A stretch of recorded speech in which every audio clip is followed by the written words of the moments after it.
my beautiful people. I'm gonna give it about 30 seconds or so and see if we have anybody join us before I get into this box of books. Yes, they gave my ass a box because all of the things, all the books that I got today would not have fit in the bag. And even if they had fit in the bag, it would have been double, triple bagged, and anybody got time for that. So we got a box of books. So I've been wanting to go to the bookstore for a while, but that's nothing new because I always want to go to the bookstore. I'm always in the mood for books. But I was having trouble sleeping today. I was up for about 24 hours-ish. I was really tired, but I couldn't sleep no matter how tired I was. And so, like I mentioned on my story, it's actually really interesting because I was looking at my current transits in relation to my birth chart and where the planets are right now in relation to where they were when I was born is causing an excess amount of mental stimulation and energy all up in here. And so it doesn't really surprise me that I was having a hard time sleeping and that I was like, you know what? I'm gonna go to the bookstore.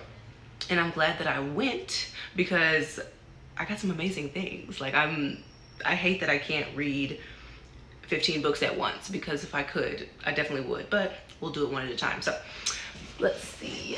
I'll go in order that I grabbed them. So I picked up these two books first, and what's funny is I went with the intention to get books about dreams or a dream book because my dreams have just been like crazy. And so I went to get a dream book, but as I was walking in the store, I noticed that this location here in Dallas had a huge collectibles section, and I don't know, it was just calling my name. And I was like, you know what? I actually don't really have any collectibles or like super old books. I have a few, but not enough for my liking.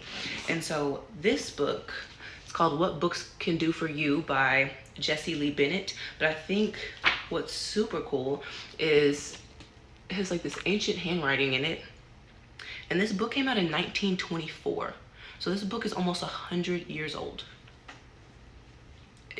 Yeah, I don't really have anything else to say. I just think that is really, really cool that I have a book that's almost 100 years old. So it came out in 1924. It's called What Books Can Do For You. And so just scrolling through, it talks about the history of books, science books, philosophy books, sociology books, current problems and affairs, prose fiction, drama, and poetry.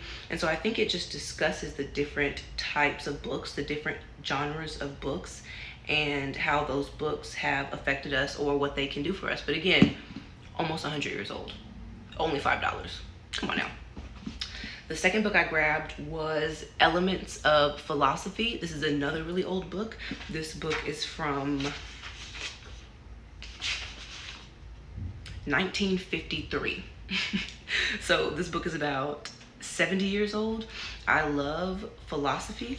And so I'm assuming Elements of Philosophy is breaking down the fundamentals of philosophy, where philosophical thought comes from, how to form philosophical questions, how to go about diving into discovering the answer to those questions, all that really weird, nerdy philosophy type shit that I like. Y'all know I like asking weird, deep meaning questions for life and all that shit. So 100-year-old book, 70-year-old book. I was starting off good, right? I was starting off real good.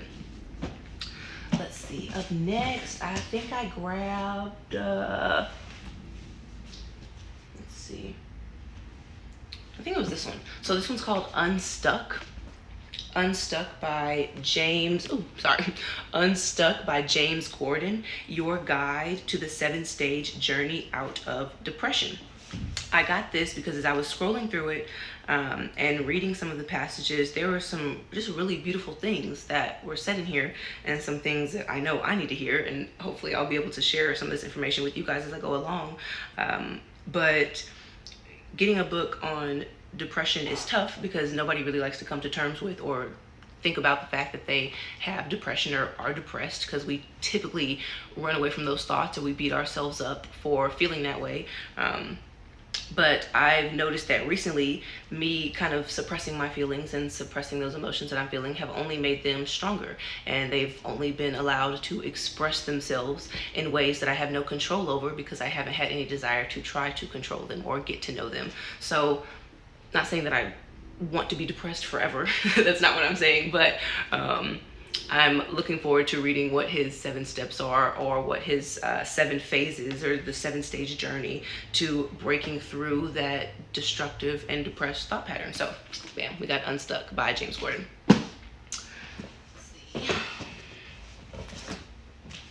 And then, oh, actually, yeah, I'll do this one. Nope, sorry. Okay, so then I walked over to the LGBT, gay rights, lesbian studies, that section, to see what they had. And this book caught my eye. It's called Gay Religion. So conflicts regarding homosexuality and gay rights threaten to break apart denominations, if not North American society. These heated theological and political debates also obscure the fact that many gays and lesbians are actively religious individuals. Gay Religion is the first book to give a straightforward presentation of the spiritual lives, practices, and expressions of lesbian, gay, bisexual, and transgendered people. Drawing from a wide range of religious traditions, new and established scholars explore the range of gay religious expression in denominations, sects, and other recognized religious institutions. And so this obviously caught my eye because I was flipping through. See if I can find. Well, one, the person that had this book before wrote notes, and I think that's kind of cool when I can like read somebody else's notes. But basically, they go do different denominations and they talk to different people that are gay, that have different belief systems, different faiths, and they kind of interview them and dive into how they go about holding on to their faith or holding on to their religion, even when their religion contradicts their lifestyle, which is very interesting to me because, as you guys know, I'm not religious whatsoever. But I like to read the points of view that people that are. And so yeah, Gay Religion. Sure, that's going to be a hot topic book. Sure, I'm going to say some stuff about, if I start reading this, I'm sure I'm going to start pissing a lot of y'all off, but that's the tea with Jackie B. So then we have, I'll do this one. So this one's called Coming to Our Senses. It's a big one, big book. This one's called Coming to Our Senses, Healing Ourselves and the World Through Mindfulness by Jon Kabat-Zinn. With scientific rigor, poetic deftness, and compelling personal stories, Jon Kabat-Zinn examines the mysteries and marvels of our minds and bodies, describing simple, intuitive ways in which we can come to a deeper understanding through our senses of our beauty, our genius, and our life path in a complicated, fear-driven, and rapidly changing world. Come on now. And as I was flipping through it in the store, I actually came across a passage or a chapter that was on ADD. And so I kind of took that as a sign that of all the chapters for me to open up to and flip to randomly, that's the one that I would come to. Because I was like, whoa, relatable. And it's just, I'm flipping through and there's some beautiful poems in here. And the chapters cover things like how to deal with emptiness. Oh, wow, look, told y'all, signs. ADD Nation. So there's a whole chapter on ADD and how ADD came about, how you can handle it, where it might have come from as far as like evolution and our ancestors and all that stuff. So yeah, Coming to Our Senses. This is probably going to be the next one I read, if I'm being honest. This one is like really calling to me, and something about it is just like pulling me. So bam. Up next, we got The Alphabet versus the Goddess. The conflict between word and image. Oh my God, y'all. This one is gonna be good. This one's gonna be good as fuck. Okay? In the groundbreaking book, Leonard Shlain proposes that alphabetic literacy, the process of reading itself, like just straight up reading, fundamentally rewired the human brain with profound consequences for culture, history, and religion. Making remarkable connections across a wide range of subjects, including brain anatomy and function, anthropology, history, and religion, Shlain argues that with the advent of literacy, the very act of reading an alphabet reinforced the brain's left hemisphere, linear, abstract, predominantly masculine, at the expense of the right, holistic, concrete, visual, feminine. This shift upset the balance between men and women and initiated the disappearance of goddesses, the abhorrence of images, the decline of women's social and political status, and a long reign of patriarchy and misogyny. Come on now. Y'all knew I was going to get that. So to sum that up, or to kind of make that sound more English, what he's basically saying is that literally our alphabet, the way that we read, the things that we've read throughout time, they're all misogynistic, and that they've purposely been aimed for us to suppress our natural feminine goddess-like energy that we all have inside us, man or woman. We all have feminine and masculine energy, but the society that we live in the world that we've created has caused us to suppress that goddess energy and uphold the patriarchy and the masculine energy, excuse me. So the alphabet versus the goddess. This is actually, you know what? It's gonna be, I'm gonna have to flip a coin between these two. These two, it's gonna be tough to choose between these two. And so then of course, I went into the astrology section because I did go for dream books, yes, but of course I was gonna get some astrology books too. So I got Astrotherapy, Astrology and the Realization of the Self by Gregory Santo. In the search for a deeper awareness of our true nature and the meaning of our lives, astrology is an ideal complement to psychotherapy. Astrology is unique in that it provides a model of each individual human psyche as it is reflected in the horoscope. If we use the symbolism of astrology as a key to human understanding and self-realization, it shows us the way to experience our nature fully and to transform it. And so what got me about this book, let's see if I can find it real quick, but as I was flipping through, they had like a list or some bullet points on how astrology can help you, or what astrotherapy is good for. I can't find it this second, but this goes way more in depth than my Astrology for Dummies book that I have. That one is just breaking down the basics of the houses, the planets, and giving you just a really basic understanding of what all this stuff means. This one is going more in depth, and I think it's more so like analyzing the effect that astrology does have on the psyche, because everyone's birth chart is different. They're like fingerprints. No birth chart's going to be the same. And so we have a hard time understanding those patterns. We have a hard time even believing in those patterns because they're so much greater and bigger than ourselves. And even as someone who is probably way deeper into it than the average person, I still know that I have way more to understand, and I definitely could use some more help on verbalizing why I feel the way I feel and why I feel so confident in believing in astrology. So we got Astrotherapy, Astrology and the Realization of the Self by George Santo. While I was in the astrology section, of course, I'm gonna take the tag off this one. I got Lesbian Love Signs, an astrological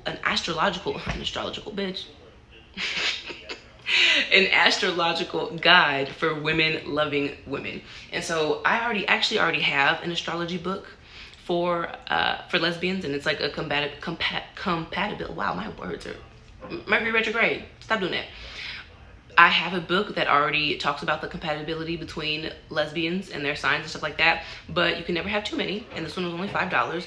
And I love to read, obviously I want to read different points of views and find the similarities, and so it goes through every sign and it talks about that sign as far as lesbian women, and how if you're a Leo lesbian, what that means for you, and the other types of lesbians that you're compatible with in their signs and stuff. So this gonna be a good one. Okay, so let's get into the dream one. So I went to the bookstore for dream books. That's what I went for. And I'm probably like, bitch, you ain't showed us one dream book. Sorry, not sorry. But I actually did find two. So the first one I want to show you guys is this one. 10,000 Dreams Interpreted by Pamela Ball. 10,000 Dreams Interpreted. So as you're flipping through, let's see if I can show you guys this. It's alphabetical. And as you're flipping through, it has all of the things that you may dream about or see in your dream, and it explains what seeing that in your dream or what dreaming of that may mean for you. So just out of curiosity, I had a terrible dream, so I guess it was more so of a nightmare, the other day that I got into a car crash, but I didn't die. I didn't die in the car crash. It was just still very, very traumatizing. So I wonder if car crashes in here.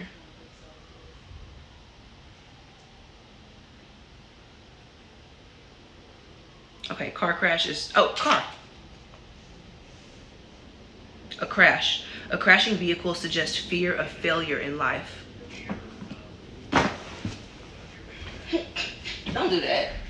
Don't do that, book. Don't do that. Because the day that I had that dream, that is literally what I was freaking about. Don't do that.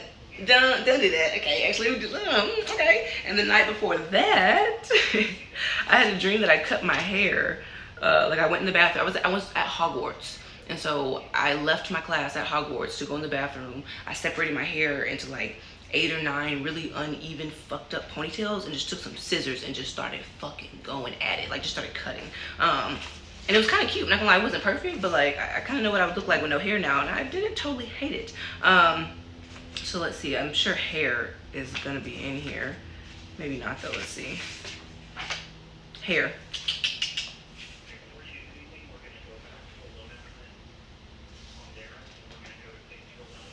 In terms of spirituality, the connection between self-image and beauty is obvious. We cannot grow spiritually unless we like ourselves. Oh, stop it. Oh, okay, you know what? I'm not going to do this. Anyway, 10,000 dreams interpreted. Looking forward to keeping this by my bed, so every time I have a crazy wild dream, I can wake up, flip on this book, and see what the fuck this brain is trying to tell me.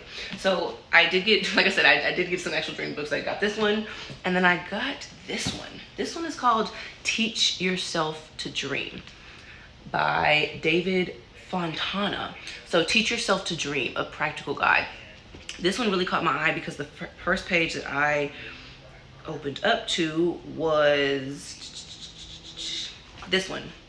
And what's crazy is it's the third eye exercise. And so this book is a guide on how to, I'm not sure if it's how to teach yourself how to lucid dream, but it's to teach you how to guide your dreams and to dream about things that you want to dream about, or try to see things in your dreams instead of letting your dreams control you. So instead of letting your dreams wrap you the fuck up and take you on this journey, this guide is supposed to help you get your mind right, get your focus right before you go to sleep, so that you can have some control over what you're dreaming about and possibly have control in your dreams. Will it work? I don't know, because I haven't tried any of them yet. But let's see if I can find one to read real quick. That's fine. Aspects of the body. Dream exercise 21. Our true feelings about ourselves are often symbolized in dreams by distortions in our body image. This exercise is designed to explore the nature of such alterations and to discover what they reveal about our inner conflicts. And so basically, before you go to sleep, it has you write down certain things, has you repeat certain things, has you focus on certain things before you go to sleep. And so I'm definitely looking forward to trying one of these things out, because dreams absolutely fascinate me. They're truly mystical. And if there's any way that I can learn how to control them or how to dream about some shit I'm trying to see, I'm trying to do that. So the 2 dream books that I actually ended up getting after picking up all this other shit was 10,000 Dreams Interpreted and Teach Yourself to Dream. Now we're getting to my 2 favorite. And I spoke about this on the story on my personal page, because I'm sure some of you guys may know I collect For Dummies books. I think I'm at 34, 35. I have 34, 35. I don't know, I kind of lost count. But I do collect For Dummies books. I love them.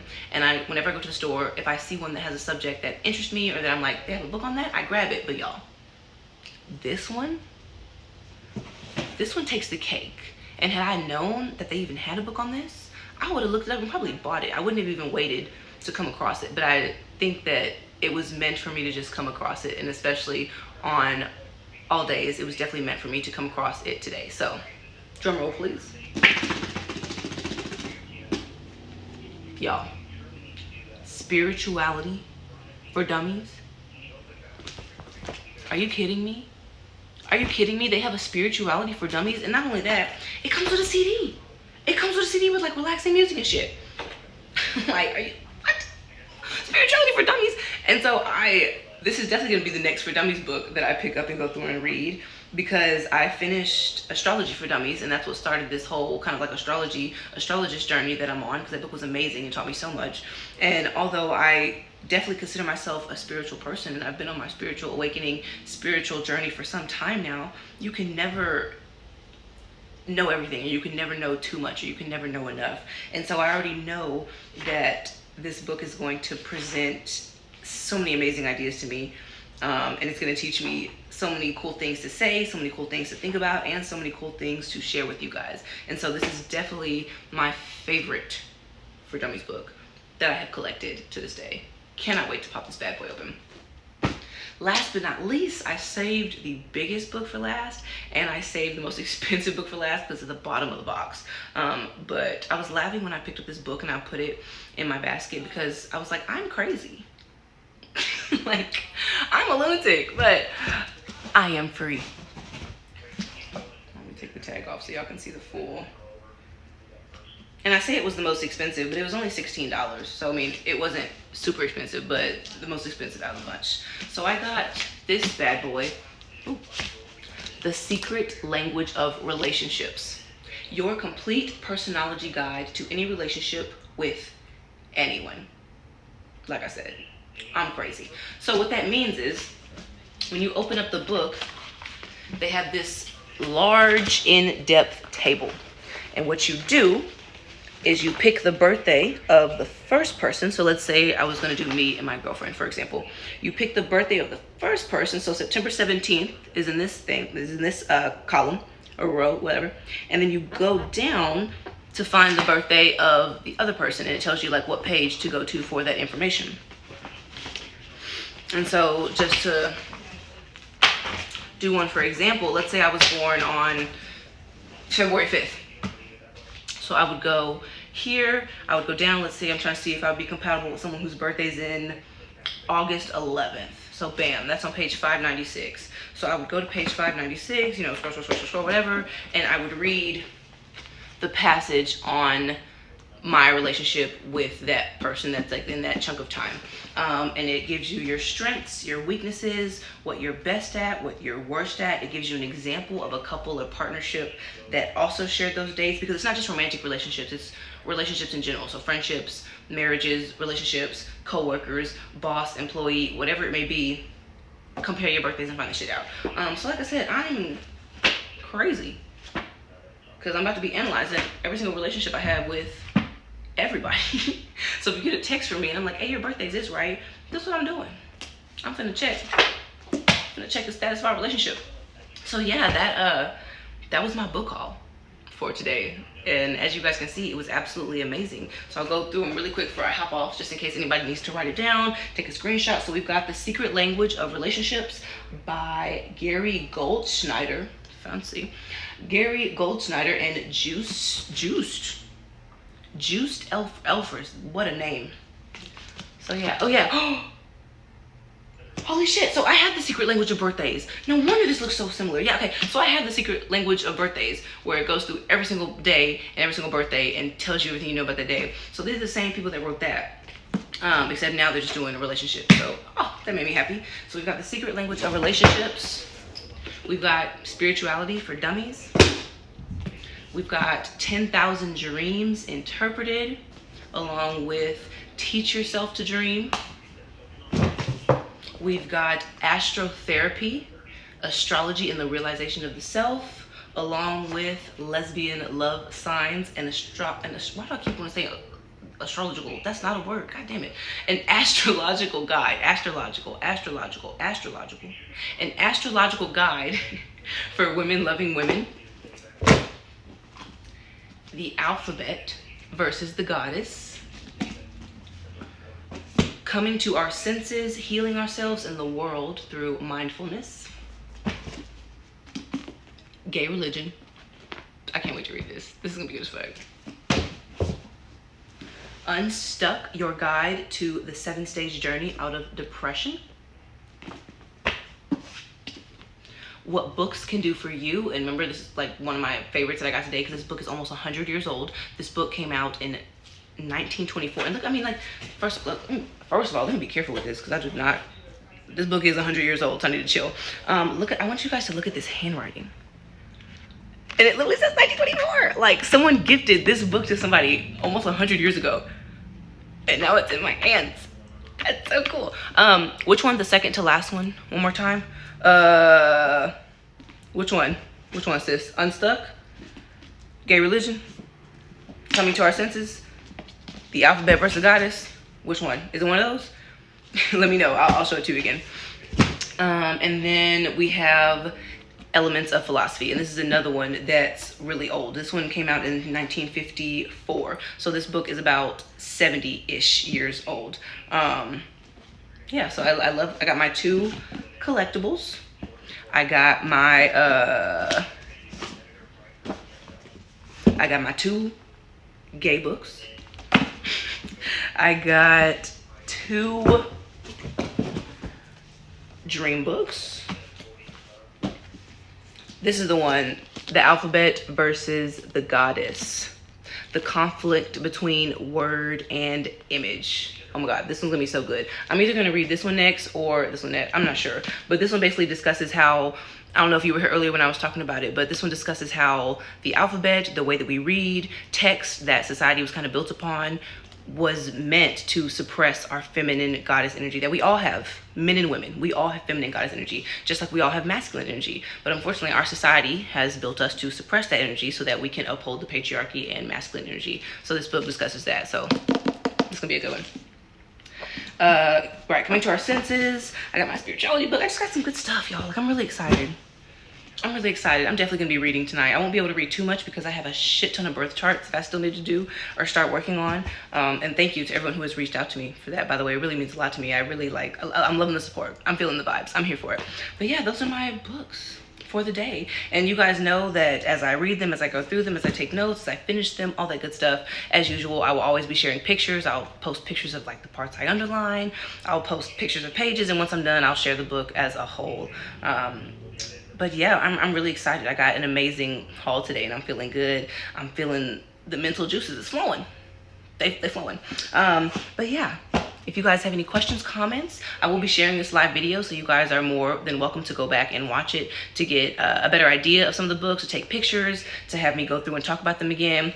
That is all up to you guys. I'm gonna go back on this computer, make some tea, finish up some birth charts, and hopefully I will be talking to you guys soon and we can share ideas and comments about some of these books if you guys pick any of them up. So that's all for me for now. I hope that you guys have an amazing Thursday.